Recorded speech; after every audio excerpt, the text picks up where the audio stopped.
Magandang hapon, magandang gabi sa aking mga kaibigan.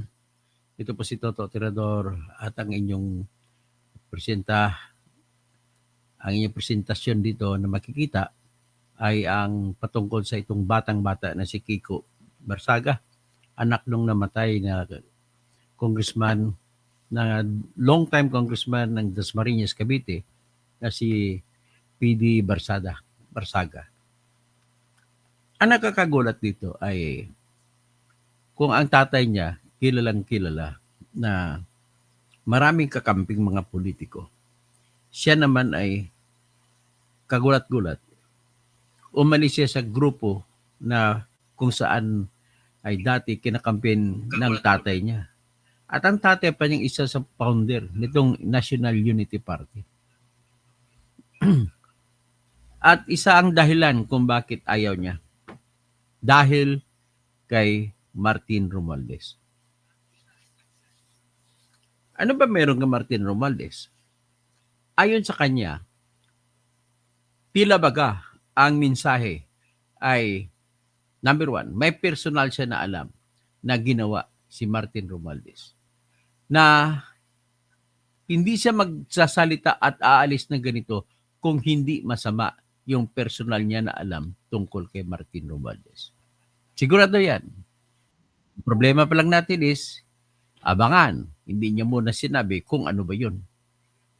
Next is, magandang gabi, Mary Jane Acero. Kumusta kayo sa Acero Compound? Anyway, ang kasunod, asar siya sa kay Ronaldo Puno na congressman ng Antipolo na panay salita na depensa kay Romualdez. Ayon kay Congressman Kiko Barsaga, na batang-bata pa, siguro mga 25 years old pa lang ito. Hindi naman dapat dinidepensa si Romualdez kasi lalo na tuloy na nasisira yung House of Representatives sa ginagawa niya. Sa kanya, dapat si Romualdez ang dapat imbestigahan itong mga nangyayari sa flood control. Kasi tanongin siya bakit, siya speaker eh. Ibig sabihin si Romualdez ang nakakaalam ng lahat. So kung ano man ang meron dito, ang tapang ang nakikita ko sa batang ito. At mukhang may karisma ang bata. Ang batang ito ay kung mamamayan lamang ang patanungin, madali siya magustuhan ng mamamayan. At kung magsalita, straightforward. Siyempre, bata pa. Ang honesty niya mataas siguro. Hindi kagaya nung mga ano ngayon, no? Mga patago lahat, no? Si Jinggoy, hindi mo na rin maasahan. Pero tama rin ang ginawa ni Jinggoy pagdepensa sa sarili kasi walang ebidensya na pinakita si Bryce Hernandez laban sa kanya. Pero nauliligan kanina na nagsalita si Senate Pro Tempore, Senator Ping Lacson, na meron daw sila nakuhang CCTV ng Senado na noong August 19 ay may nakita raw na isang babae na tauhan ng WJ Construction na tila baga pumunta doon sa opisina ni Jingo Estrada. Ang kalang espekulasyon papunta ron ay yung babaeng ito ay nagbigay doon ng obligasyon. Ibig sabihin obligasyon, pera. Ito naman ito naman si Jinggoy, kung totoo man yan, Jinggoy, hindi ka pa natuto. Nung sa kay Janet Napoles, nahuli ka rin doon dahil sa pinapunta mo ron si Ruby Tuason. Nagbigay, according to Ruby Tuason, nagbigay din siya ng pera sa'yo. Pero that is water under the bridge now kasi acquitted ka naman sa Sandigan Bayan. So, ibig sabihin, having said that, mangyayari pa ba yan na alam naman ni Jinggoy na diyan siya nadali sa CCTV na pumunta si Ruby Tuason sa kanyang opisina, nagbigay daw kuno ng pera kay Jinggoy. So, yan po mga tanong.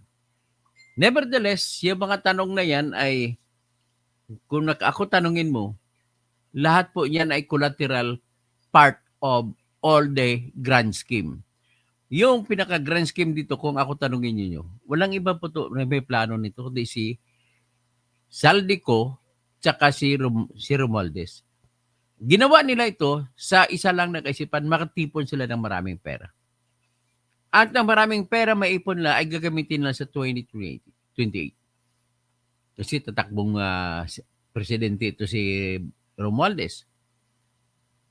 Ngayon, sa ebidensya naman na hawak naman ni Tubi Tiangco, lumalabas mahigit 20 billion na in-insert lahat sa kanyang hawak lang yun doon na sa San Oriental Mindoro na siningit ni Saldico. Of course, hindi naman isingit ni Saldico kung walang bendition o blessing ni Reverend Father Martin Romualdez.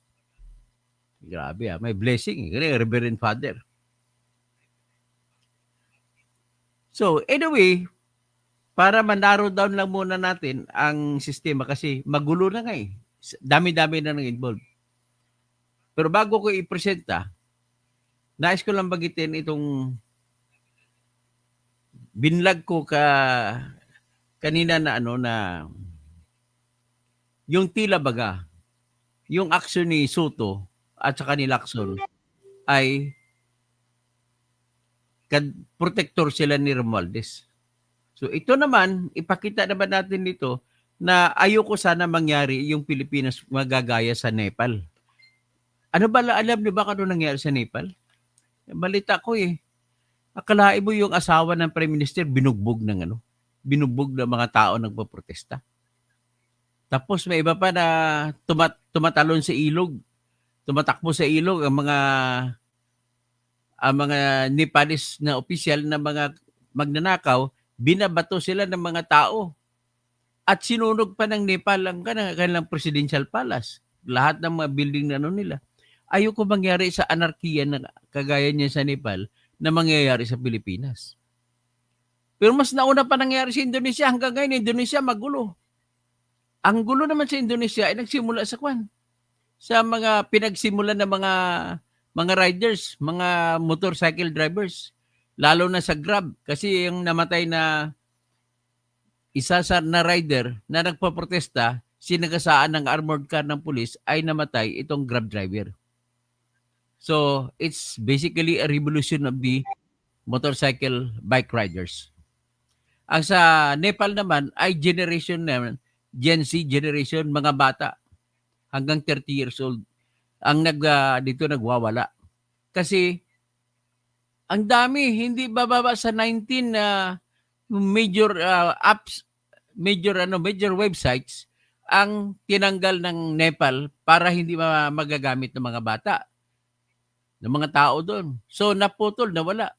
Ang pinakapaborito nila doon sa Nepal ay yung X, yung Twitter. So galit na galit ang mga tao. So yan din mo makikita, mag-ingat ngayon ang gobyerno natin sa pagsagawa ng batas na regulasyon sa paggamit ng internet. Meron na ngayon tinatawag na social media freedom. Yan ang nangyari dyan. So, kung titingnan natin ang social media freedom sa Gen Z, balita ko nagkaroon din ng baha na malaki doon sa Nepal. At yun ang dahilan kung bakit panay ang ingay ng social media sa kanila. At para matigil yung pangbati ko sa kanila, yung mga opisyal naman ng Nepal ay tinanggal ang mga website kagaya ng aktibo na social media site na Twitter, pati Facebook. Ang natira nga lang doon, Viber lang na hindi mo naman ma-share sa live ang Viber kasi business message yan, kagaya sa WhatsApp. So sa Indonesia, balik tayo doon, ang pinaka-problema nila doon ay ang mga riders na nagreklamo dahil ang congressman nila ay nagpasa ng batas na dagdagan ng allowance nila ng $3,000. Samantala, ang mga Grab drivers wala na masyado makuhang pasahero. Bakit? Kasi ang dahilan, mahigit 100,000 na ang nawawala ng trabaho sa Indonesia. Kung walang trabaho, di walang mga pasahero. Ganun po nangyari. O ngayon, sa Angola naman, magulo. Mataas ang gasolina. Yan naman ang naging dahilan kaya nagwawala ang mga Angolans. Pero lahat sila nagbabanggit sa Pilipinas nila nakuha ang inspirasyon kung bakit gano'n ang ginagawa nila. May nabasa ako na social media post na ng vlogger, binabanggit talagang Philippines. Habang ang background niya, nakikita mo, sinusunog ang ang mga government buildings doon sa Nepal. Ibig sabihin, kahit ganito tayo, ay proud na proud pa rin ako sapagkat tayo ang ginagawang modelo ng mga ibang bansa. Kaya lang, ang kasunod na modelo, baka puputok ulit. Baka puputok ulit sa atin ang tinatawag na ararkiya ng people power. Bakit? Ito lang po. Naalarma po ang mga enclaves o lugar ng mga mayayaman gaya nung sa Dasmariñas Village, dyan sa Forbes Park. Lalo sa Forbes Park. Kinakabahan sila, baka lulusubin sila ng mga akbayan o sino-sino pa. Bakit? Kasi nandyan nakatira si Romualdez sa Forbes Park. So, lahat ng mga tao ngayon galit sa dahil sa nangyari sa flood control projects. So, ito pakinggan natin itong batang-bata na si si Kiko Barsaga. Siya po ay anak ng namatay o namayapa na si PD Barsaga. Attorney PD Barsaga na isang magaling na abogado na naging congressman ng Dasmariñas Village. Pakinggan po natin.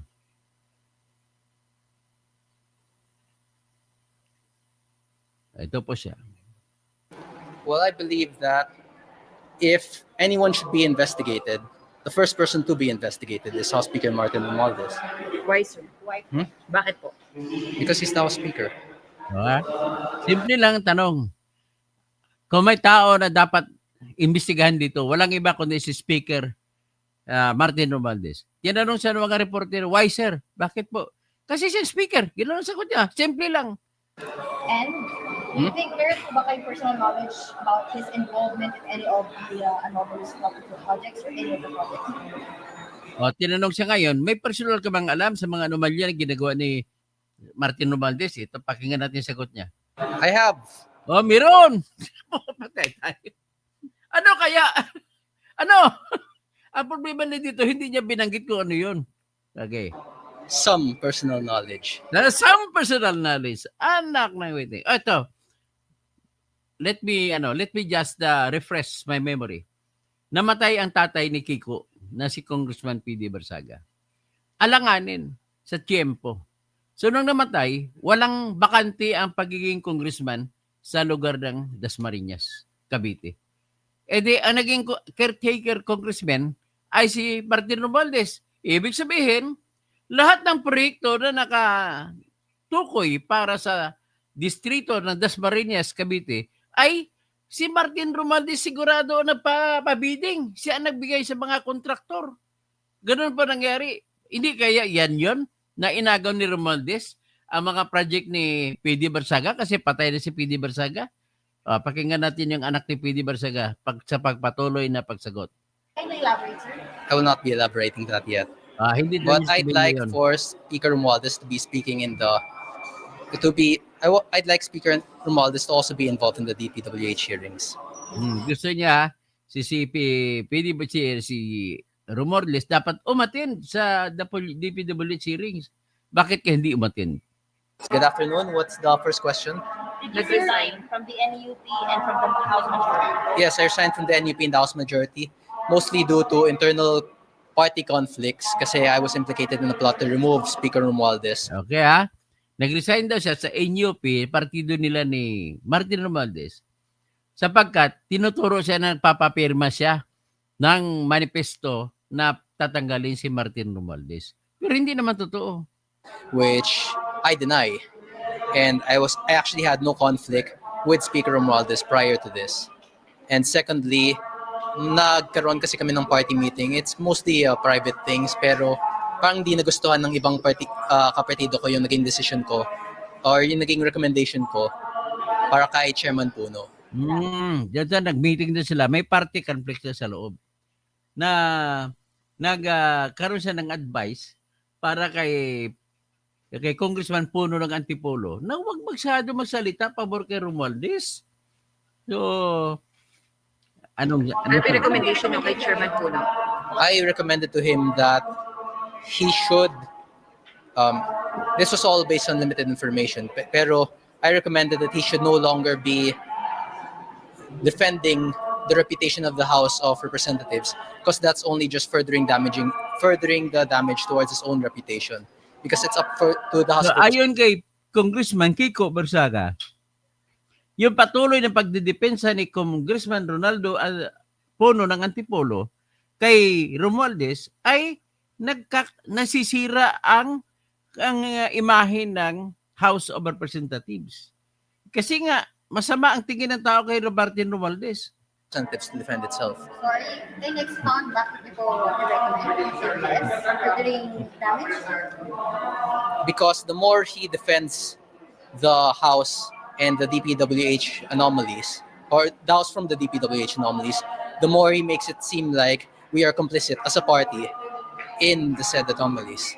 Kaya, ang paningin ng batang-batang congressman na ito, kung the more na dinidepensa ni Ronaldo Puno si Romualdez, ay the more natitingnan ng mga tao na ang House of Representatives ang may pasimuno nitong lahat ng mga flood control anomalies ito. You're referring to what particular statement ni DSP? The one on the party leaders meeting. Ano pong sinabi niya doon? Yung Ano pong sinabi ni Puno? Ano pong sinabi ni Puno na sa tingin niyo po hindi dapat yun yung sinabi niya? no, the implicate po yung House. the general idea of him defending the House.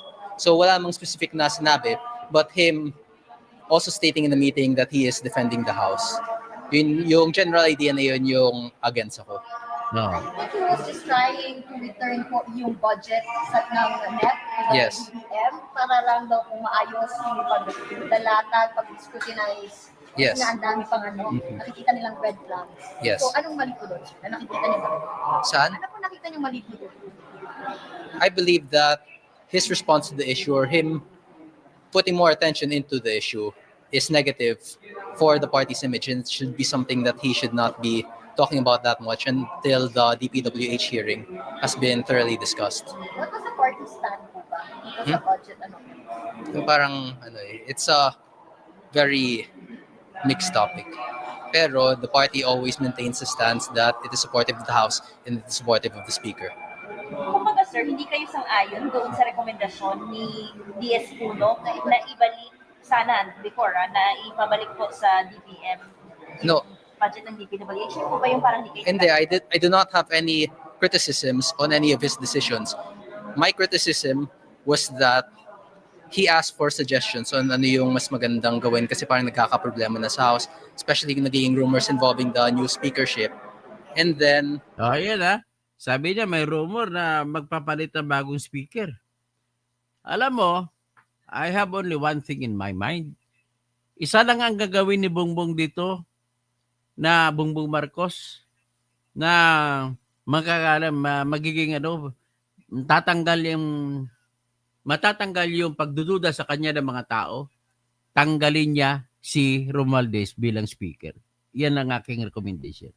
tinanong niya kung mas maganda nila, kung ano yung mas magandang stance na gawin niya bilang chairman as the NUP. I stated that he should not defend the House too much, as drawing more attention towards himself could also involve him to issues involving DPWH, or also involve the party into more issues involving DPWH. You said, sir, ang stand ng NUP supportive sa speakers, Yes. supportive sa House, I think The stance similar to the stance that I was originally taking, where we are supportive, yet we would not comment too much on the issue. The conflict is when the names of some congressmen were mentioned in the Senate hearing po ba? No, So, ibig sabihin, kinukontra niya, pag masyadong dinepensa, huwag mo masyadong dinepensa. Kasi nasisira ang partido. Yan ang puntos niya. conflict emerged last night when I was informed that someone from within my party stated that I am gathering signatures to oust the speakership of Martin Romualdez. Wow, ha? Batang-bata pa, may kakayahan ba mag-ipon ng pirma. Siyempre bata pa siya, hindi pa siya kilala ng mga kapwa mga congressman.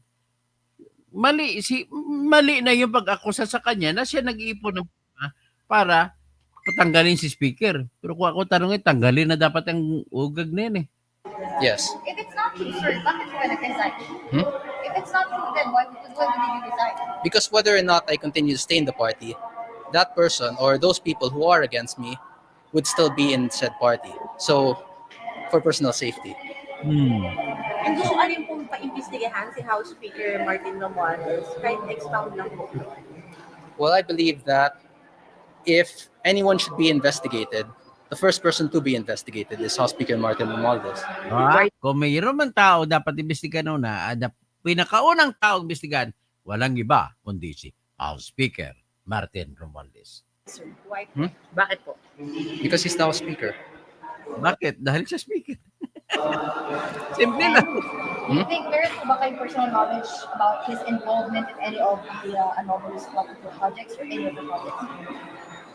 I have some personal knowledge. Can you elaborate, sir? Yan at least inulit niya lang yan. Anyway, yan po mga pagkalahatan makikita mo. Batang-bata pa, believe ako dito. So, we have to move on with the discussion. Kung ako tanongin niyo po, si Martin Romualdez ang may pakana ng lahat ng ito. Pero dapat sisihin din si BBM at siya dahil. Bakit? Siya yung pumirma ng mga budget na ito. Hindi magkaroon ng budget kung hindi niya pinirmahan. Ganun lang ho kasimple yan. BBM? That is how simple is that. Kaya ang ginagawa na ngayon ni BBM, inanunsyo niya na hindi na daw magkaroon ng flood control budget para sa 2026 na budget. Good decision. Ngayon, titingnan natin kasi nagpalabas siya ng executive order na magbuo ng independent commission. Nako naman. Huwag mo na lukuhin mga tao, BBM. Independent commission. Tapos ang sinabi mo, ikaw mamimili. Kung ikaw mamimili, yung mga mapili mo, hindi maging independent sa'yo. Halimbawa, nakikita ba kamag-anak mo ang at makikita yung pirma mo may mali. Paano sila makapag-report? Ikaw nag-appoint. Tapos, anong silbi nila ng fact-finding commission nila or independent commission? Kung pagkatapos nila mag-imbestiga, ibigay sa inyo, tapos i-evaluate nyo pa. Dapat hindi kayo mag-desisyon kung ano ang gagawin ng komisyon. Publish it as it is. Wala talagang kwenta itong sistema natin. Tapos itong House of Representatives naman, halatang halata, they are designed to acquit Romualdez. Tapos yung pagpalit naman ng Senate presidency sa Senado ay ginapang din yan ni Romualdez. Kaya yung mga bumaliktad na mga senador, yan mga ginapang ni Romualdez. Para naman, ang Blue Ribbon investigation ay mapapaboran si Romualdez. O bakit? Sinong pamalit kay Marcolita? Nung si Marcolita, pinalitan si Marcolita noong kasagsagan na nagtitestimonya si mga Diskaya na tinuturo, pinapangalanan yung mga kung sino ang kumuha ng pera sa kanila kasama si Romualdez ang binabanggit, saka si Saldico. Noong nakuha noon, sabay nagpalit. Anong ibig sabihin? Di ibig sabihin, protector ni Romualdez saka ni Saldico itong si Tito Soto. At saka si Lacson. Bakit? Si Lacson, narinig mo ba na binanatan si Saldico? Narinig mo ba si Lacson na binabanatan si Romualdez? Hindi po. Kaya yan. Tapos, ang ginawa pang kabulastugan, nito ni Tito Soto, ay, akalain mo, yung rekomendasyon ni Marcolita na bigyan ng witness protection, hindi naman immunity ang hinahanap, witness protection lang. Para lang sa Senado na purpose. Si Lacson na rin mismo nagsabi, hiwalay yung protection para sa pagtitistigo sa Senado, hiwalay yung protection para sa kung kakasuhan na. At besides, bakit hindi mo pirmahan, Mr. Soto? Halata na, klaro naman na may binibigay na. Pirmahan mo, sana pinirmahan ko, ako yung sa'yo yun. Pinirmahan ko, tapos ma-endorsement ka pa, sabihin kay Department of Justice Secretary, please evaluate. But I am endorsing the idea na ang contractor ay susuko at magiging state witness kung babanggitin niya lahat-lahat at isauli ang lahat-lahat ng nanakaw nila. Ganun lang po kasimple yan. Bakit hindi mo pinayagan? Dami ko pang dahilan, Mr. Mr. Soto, na kunwari, ganito. Ay, nako. So, isa ka talaga. Kaya walang kwenta to, hindi to tatagal ang pagiging presidency ni Soto. Akalain mo na si Bryce Hernandez na kinulong sa contempt sa Senado ay hiniram ng House of Representatives para sa kanilang hearing. At ayaw na ibalik. Nagdrama pa to si Bryce Hernandez na delikado daw siya pag ibalik sa Senado. Ang tinuturo si Jinggoy, kulang pa naman ebidensya laban kay Jinggoy. Titingnan natin kung may ebidensya, pero hindi yun sapat na dahilan. Unang-una, paano siya mamamatay kung sa Senado siya? Sinong gagalaw sa kanya doon? Hindi naman papayag ang ang Senate Sergeant at Arms. Ang dami lang gwardiya na nagbabantay. Hindi makakalapit yan. CCTV nga, puno CCTV. Sigurado ba makapunta tao ni Jinggoy dyan? Oh. Walang pinag-iba ang sitwasyon ni Bryce Hernandez na Assistant DA kung ikulong siya sa Senado. Ganon din ang safety niya. Kung ikulong siya ngayon, pinadala siya sa Pasay City Jail. Tapos, dati bago sa Pasay City Jail, pinadala siya sa PNP Custodial Center. Nang itong luko-lukong ito na Soto, tinawagan lang siya, hawak ng Senado ang control dapat kay Bryce Hernandez kasi nagsinungaling siya. Hawak ng Senado, pero nung tinawagan siya ni Speaker, pumayag agad na hindi sa uli sa Senado si Bryce Hernandez. Kaya kinwestiyon siya ni Bato, kinwestiyon siya ni Marcolita at ni Alan Peter Cayetano. Bakit naman ginawa mo yon? May hawak nun ang Senado. Insulto sa Senado yon. At tapos ayon pa kay Alan Peter Cayetano. Ngayon, kung ginawa mo yon, dahil sa reklamo na baka masasaktan siya sa Senado, para mo na ring sinasabi na totoo na ang Senado ay walang kwenta, na bubugbog at pinaparusahan mga testigo. Hindi ganun. Bagkos, dapat dito sa atin para patunayan natin, sabi ni Alan Peter Cayetano, patunayan ng Senado na hindi ito delikado na klaseng pagkukulungan ng tao. So, dahil doon, nagpagkasunduan, namatay mo na, sinuspindi mo na nila yung session at nag-usap-usap. Nakita mo sa mainitan ang pagtalo ni Marcolita, nagrereklamo si Marcolita kay Senator Soto na kinukompronta niya. Bakit mo tumawag na si Speaker? Bakit mo hindi sinauli sa Senado ang testigo? Bakit ka pumayag? Kumonsulta ka ba sa Senate Blue Ribbon Committee? Hindi na ikaw ka na. Hindi na ikaw chairman nun. Si Lacson, hindi nga. Dapat tinanong mo si Lacson.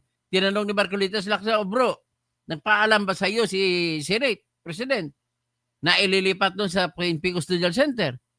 Muntik sila magkasuntukan doon eh. So, nakatingin lang si Lacson. Si Lacson naman, hindi naman nagsasalita. Ayaw niyong kontrahin yung kanyang kakampi na si Soto.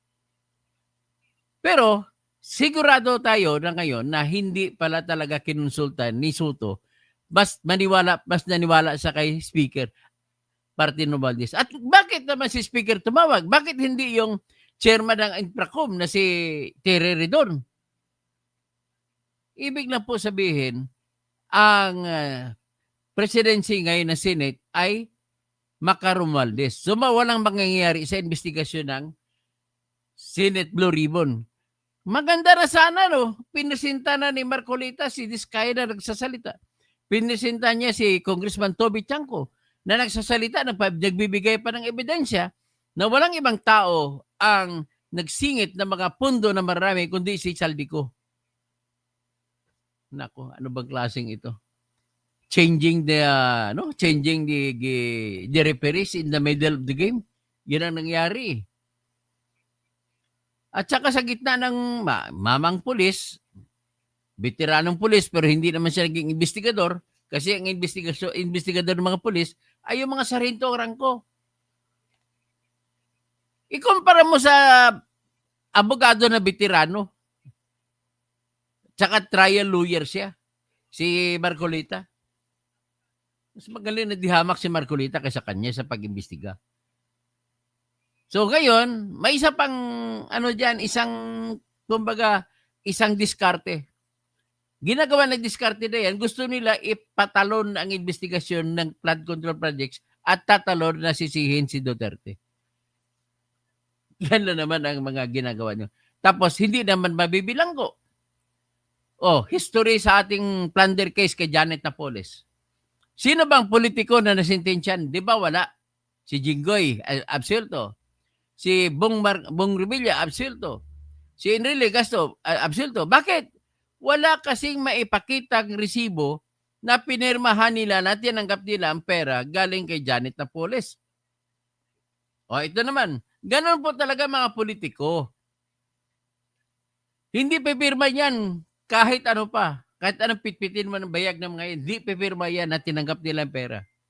Bagkos ang delikado niya ng mga maliliit na opisyal. Ngayon, ang proyekto ng Wawa Builders, 55 million. May proyekto din ang SIMS, SYMS, doon sa Baliwag. Parihong hindi nagawa. So, sino ngayon ang pwede mananagot na may ebidensya? Ang pwede lang managot yan yung una, yung pumirma na tapos na yung project. Baba na rangko nun. Siguro binigyan ng pera. Ang kasunod, yung construction monitoring, quality control. Pumirma din yan. Ibig sabihin, hindi siya kawala dahil pumirma. Hanggat sa kay Assistant District Engineer na si Bryce Hernandez ay pumirma din. Pagkatapos si Engineer Henry Alcantara, pumirma din. Sila po lahat ay makukonvict. Sinong hindi makonvict? Makukonvict pa isa, baliban sa kanila, mayroon pa, kontraktor. Kasi may pinirmahan ng kontraktor na natanggap niya ang buong pera. Kasi ang pera na ibabayad ng gobyerno sa mga kontrata ay dapat ibayad yan sa may-ari ng construction firm. Hindi pwede ibigay ng direkta niya kay Jingo Estrada na ibigay kay Joel Villanueva. Hindi pwede. Dadaan mo na sa kamay ng kontraktor. Kasi siya ang nakakontrata. Ngayon, pag nilabas niya, ang kontraktor kayo na magbibigay ng pera sa bawat dapat pagbibigyan. Ang problema, lahat ng binigay nito ng kontraktor ay walang mga resibo. Kasi yung mga magnanakaw din, hindi naman po yung pirma ng resibo yan. So, it's all up to you. Kung paano ba nito, tunghayin na lang natin na hindi tayo magiging pareho sa Nepal. Hindi magiging pareho sa Indonesia. Hindi magiging pareho sa Angola, ang Pilipinas. Okay? So, magbablog pa ako. Babalik lang ako. Ibang topic na naman. Ang topic natin yung South Korea. So, magbabasa ko dito na lang. Mas maganda dito basahin. Sana ang aking antipara. Ito. Papasalamat ako ha. Kay Jojen, G9 Jen, God bless you from Australia. Salamat naman. Tapos kay Cassandra Daisy, sabi ni Mayor Magalong na si Saldico ang mastermind. Sino magpipinsan na pinaka-mastermind? Ang magpipinsan, di si BBM at saka si Romualdez. Hindi naman lalabas ang pera kung di pirma ni BBM. At hindi naman yan mapapasok ang pondo kung hindi papayagan ni Romualdez. Tapos hindi rin pa mailalagay yung pera, ang budget, bisigit kung hindi papayag ang Appropriations Committee Chairman na si Saldico. Oh. So, Ichi Bernardito, Cassandra Daisy, saludo tayo sa Millennial Kiko Barsaga. Siguro, naranasan niyang mamuhay sa ibang bansa na progresibo kaya malinis, nainis siya sa kahirapan sa ating Pilipino habang nagnanakaw mga Congress. Si Bordado, sige, style mo, bulok, dutae. Sige, manigas ka rin. Kung ayaw, kung galit ka sa akin, bahala ka. Cassandra Daisy, tama po kayo. Baka may blessing si Reverend Martin Romualdez. Angelito Gonzales, baka dapat Pilipinas din. Yang sa Nepal, bahay ni Tamba at Saldico, ransakin din ng taong bayan kasi pera din yan nila. Ferdinand San Juan, good evening. Si Makatang Tambay, Sir Toto, good PM. Lisa Luis, mabuhay Kakong. Helen Bagyo, good evening po, Senyor Tirador Kausing. So, Jaden Caparas, I salute you, this young congressman. He has the integrity and dignity to open up. Cassandra Daisy, Congressman Kiko, B, kailangan ka namin mga Pilipino may Senado kung na investigate Martin Romualdez. Helen Bagyo, ang gulo, Jack Mawatan. Oh, Jack Mawatan. Oh, is in Boss Toto. Bugbong should remove the speaker to put out the fire. Oh. Tapos, D, biglang nag-emergency meeting nung may binaba nung sworn statement si Diskaya, bigla nag-emergency meeting ang grupo nila ni Soto at pinalitan si Marcolita. Pagpalit ng liderato sa Senado, ang una-unang committee na pinalitan nila, walang iba, hindi pa kasi sila nag-meeting, yung Blue Ribbon kaagad. Grabe naman kayo. So halata kayo na ang dahilan ng pagpalit ng speakership, Senate presidency, ay yung Blue Ribbon na nagsalita na si Diskaya. Bakit hindi kayo gumalaw nung hindi nagsalita si Diskaya? At nagsalita rin si Toby Chanco. So halata kayo na nagpagamit kayo kay Romualdez Soto. Tsaka, with due respect, no? Nabilib naman ako kay Vico Soto, pero doon out of topic yung ginawa niya. Nagsalita lang siya para sabihin, huwag kayo maniwala kay Diskaya. Bakit doon lang? Mukhang malayo yung out of place ka doon na Vico. Tapos dahil sa'yo, kinampihan ni tito mo, ang laban ang tinira si Diskaya. Cassandra Daisy, bago nabigyan ng pera mga kontrakto sa katutak na department na dadaan ng pirma, may lalabas pa siyempre. Yung pirma, kailangan yun para lalabas ang bayad. Cassandra Daisy, investigate Romualdez. Tapos, yung Bryce Hernandez, nagsisinungaling na sa GSIS na tatrabaho yung asawa niya. Hindi pala, yun empleyado ng GSIS kahit dati pa. Nako, hindi pala empleyado ng GSIS asawa niya. Bruce Pike, attorney, shout out, watching from Lawak, States of Pangasinan. Okay. SN, Kong Ridon, and Bryce Hernandez. We're classmates pala in primary school, dun sila sa Lourdes School, Quezon City. Regine Ford, magandang gabi, attorney Kausing. Bakit kaya siya dinala ng PNP? Gusto lang basahin ang warrant of arrest. Dahil sabi ni Mir na Galira, naimbagarabim, Sir Toto, para pera-pera lang siguro. Maya pa bengi. Maray na banggi. Tapos, Bruce Pike, okay lang yun, mailipat sa PNP para safe. Binilipat nga sa Pasay City Jail. Arnel Laguna, huwag na tayo magtataka dyan kay Soto at kay Lacson. Kasi tuta ni Tamba, mga yan. Kasi si Tamba, nagpanalo ng mga yan gamit si Garcia. Tapos si Art M. Soto. Okay, Cassandra Daisy, nagmistulang loyalista si Soto, Lacson. Cassandra, trial lawyer, Marcolita versus Kulbukol, Soto. Okay. Yaya Tamba. Bruce Pike. Nagpanalo lang naman kay Marcolita, mga dinuguan. Kung walang dinuguan, hindi naman. Talagang nanalo yung mama. Oh. Tapos, Teresa Birinya, hindi makukonvict ang head of the snake nasa Kongreso. Bobby Cortez, good evening, Dr. Toto Kausing, legal expert. Tapos, huwag sila maghintay ng mga ala Charlie Kirk.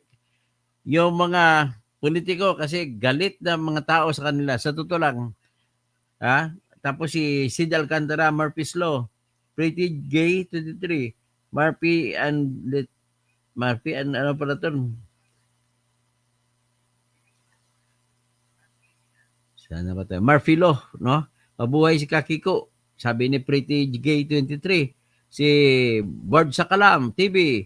Sa France, bardagulan na din ang rally. Bakit dadalhin sa Pasay City Jail? Wala namang warrant of arrest. Hindi bang usapin yun yung contempt Hindi na kailangan ng warrant of arrest. Lisa Kulubong, salot ni siyang congressman, Alan Daos Gabuyo. Mabuhay po kayo. Alan, kamusta? Siguro balikan natin, Alan, balik kayo sa akin, gawa natin ang paraning problema diyan sa Taguig. Hanggang diyan na muna tayo ngayon at magandang gabi po sa lahat. Paki-like, paki-share at yung mga team replay at yung manonood pa ulit, please lang huwag niyong skip yung advertisements kasi diyan lang tayo nabubuhay. So magandang gabi po. After 10 minutes mag-vlog ulit ako.